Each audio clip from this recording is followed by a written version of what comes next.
আসসালামু আলাইকুম। আমি স্বাস্থ্য বিষয়ে পরামর্শ চ্যানেল থেকে বলছি। আজ আমরা আলোচনা করব ব্রিজ প্রেজেন্টেশন বা উল্টানো বাচ্চার অবস্থান সম্পর্কে।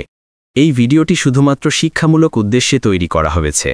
দর্শক, আপনি আমাদের ভিডিওটি কোথা থেকে দেখছেন, শহর থেকে নাকি গ্রাম থেকে? কমেন্টে লিখে জানাতে ভুলবেন না। আর আমাদের ইউটিউব, ফেসবুক, ইনস্টাগ্রাম ও টিকটক পেজের নাম স্বাস্থ্য বিষয়ে পরামর্শ চ্যানেল। ব্রিজ প্রেজেন্টেশন কি? ব্রিজ প্রেজেন্টেশন হল গর্ভের শিশুর এমন একটি অবস্থা যেখানে মাথার পরিবর্তে নিতম্ব বা পা আগে আসে। সাধারণত শিশুর মাথা আগে আসে, সেটাই নরমাল, কিন্তু ব্রিজে ঠিক উল্টোটা হয়। ব্রিজ প্রেজেন্টেশনের প্রকারভেদ: ১. Frank bridge. শিশুর নিতম্ব বাঁকানো থাকে, হাঁটু সোজা থাকে, আর নিতম্ব আগে আসে। ২. সম্পূর্ণ ব্রিজ। নিতম্ব এবং হাঁটু দুটোই বাঁকানো থাকবে, মনে হবে শিশুটি বসে আছে। ৩. ফুডলিং ব্রিজ। ১ বা ২ পা আগে চলে আসে। ৪. হাঁটুতে ব্রিজ। খুব বিরল, এখানে শিশুর হাঁটু আগে আসে।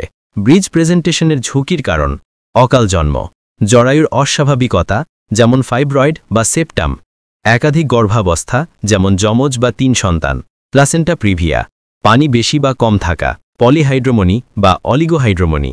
ডেলিভারির সময় করণীয়: ব্রিজ প্রেজেন্টেশনে ডেলিভারি একটু জটিল হতে পারে। কখনো ডাক্তার স্বাভাবিক ডেলিভারি করান, তবে অনেক ক্ষেত্রে সিজেরিয়ান করাই নিরাপদ হয়। তাই গর্ভাবস্থায় নিয়মিত চেকআপ করা জরুরি। আজকের ভিডিওটি এখানেই শেষ করছি।